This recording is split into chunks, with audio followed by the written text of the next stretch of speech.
Hello everybody, welcome to my second video on being powerfully human in an AI world.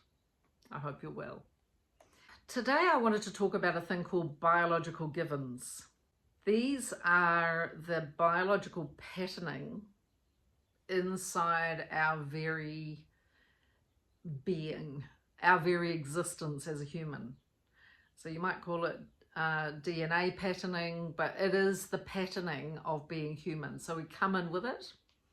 It's patterned into every cell, and it's really the baseline. It's our needs. Our biological givens are our biological needs, our requirements as a human being.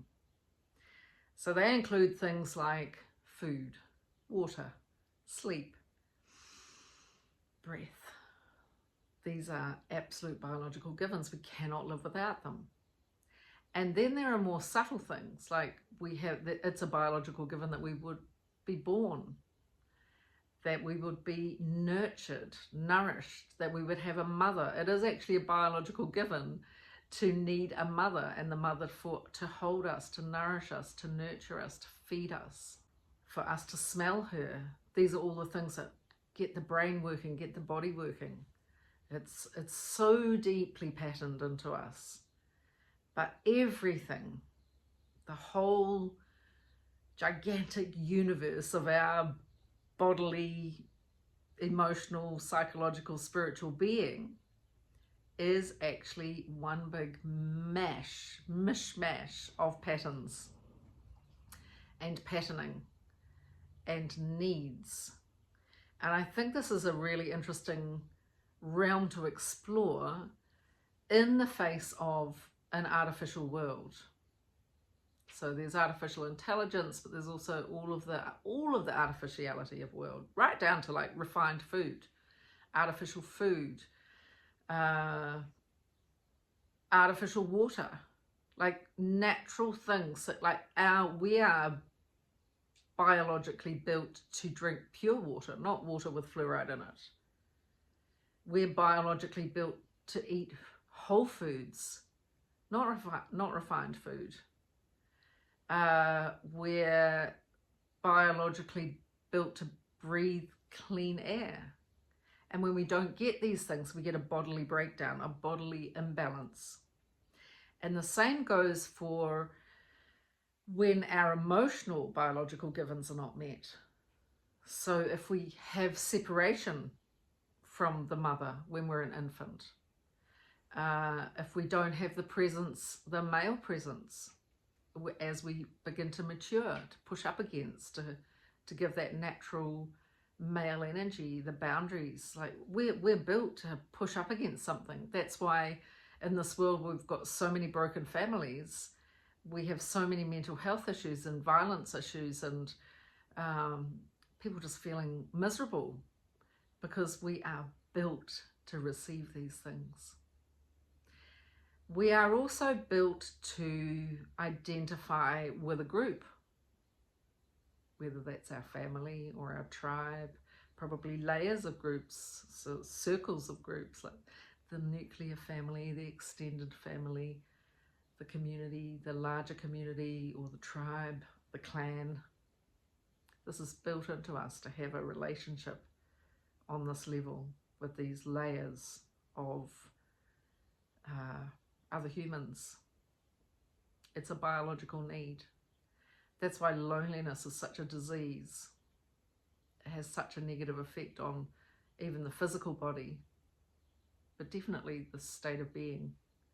It puts people out of balance, makes them miserable. Yeah, so we are also biologically programmed to be born, to be nourished, to be nurtured, to grow, to develop, to age, to die, to know that we're going to die. We're biologically programmed to need intimacy, to love. Emotionally, there isn't a human who gets exempted from experiencing fear, sorrow, anger, joy, love. Yeah, people can be damaged. They might have had some of their earlier biological givens have been violated or missed out. And then they can't feel those things so well, but it's built into us that we're going to feel those things, and we want those things nourished. It's actually built into us that we have limited attention. We're not a fly with 1,000 eyes. We're a human with 2 eyes that actually point in the same direction. So we're directional beings. We are built to attend to one thing at a time, to be able to hold focus on one thing at a time. That's interesting, isn't it?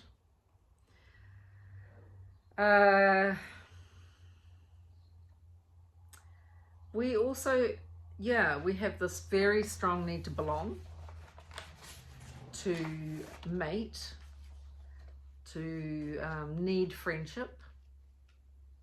We have inbuilt in us a desire to know where we sit in the hierarchy, and also to strive to be higher in the hierarchy. So status is a biological given.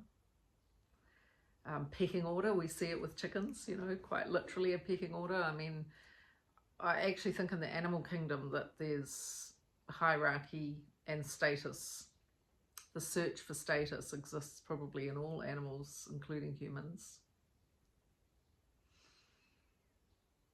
And we also have an ability to have beliefs and to share our beliefs with others.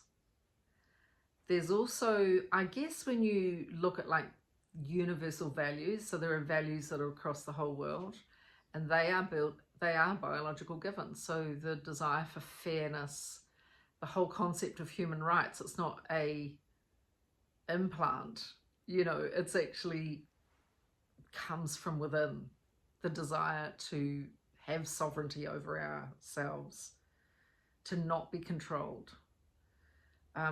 That's built in.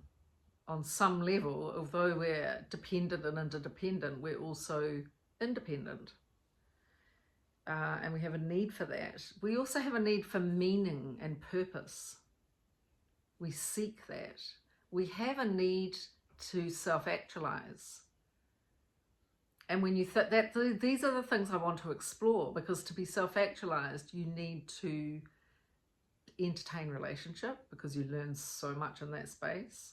You also need to be able to be bored. You need time, you need space, you need to feel yourself. You need to feel beyond yourself. You need to be able to feel on an existential level, on a supernatural level, to feel God.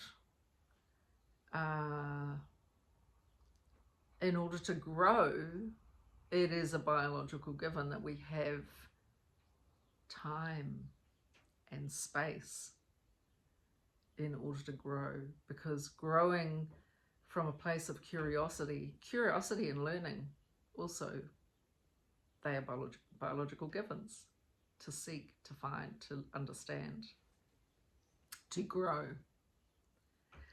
And why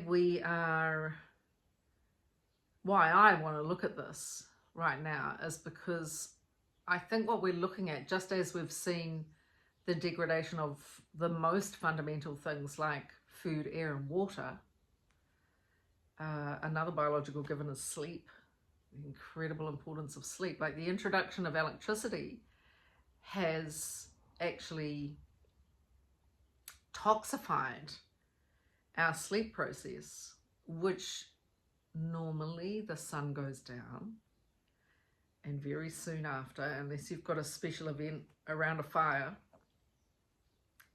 our biological givens is that we will then go to sleep, and that's quite early. And then we're going to get up early because the sun's going to come up and it's going to wake us, and we're going to be ready. So we're all dragging ourselves around in a state of utter exhaustion.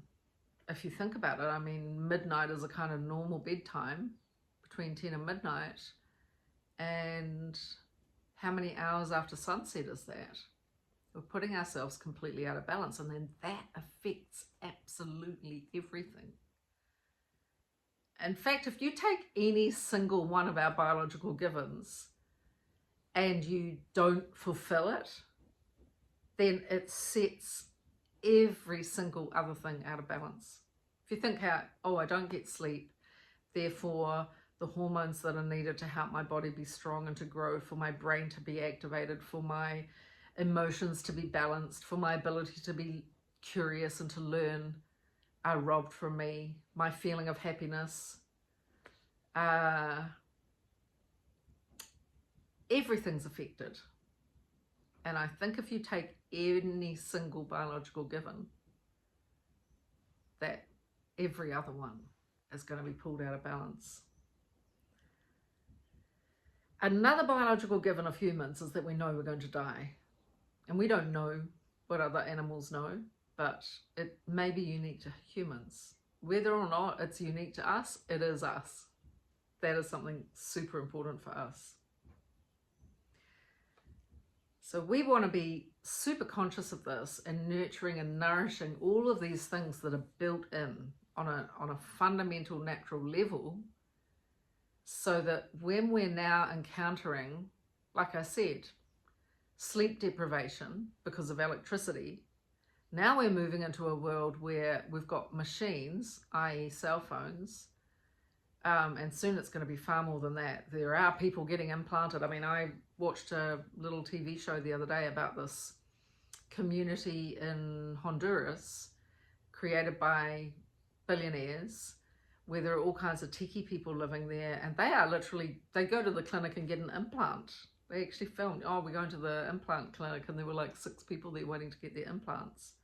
At this stage, they're fairly basic, but these things are going to become highly advanced. The opportunity for a human to have a brain implant and have extraordinary experiences with that brain implant are going to be intoxicatingly interesting for a lot of people.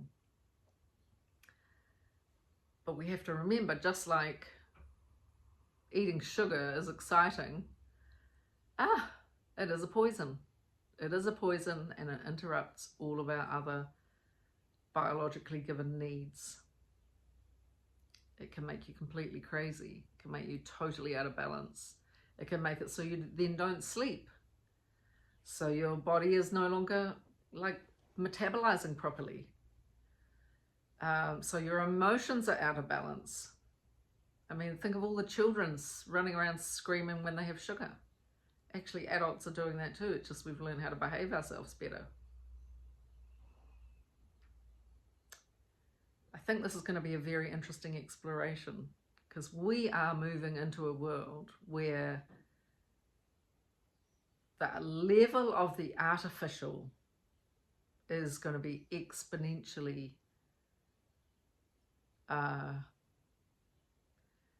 pervasive. And in order to be powerfully human in an AI world, in an artificial world, we really have to understand what it is to be human. So I'm super looking forward to exploring all of that with you all. See you later.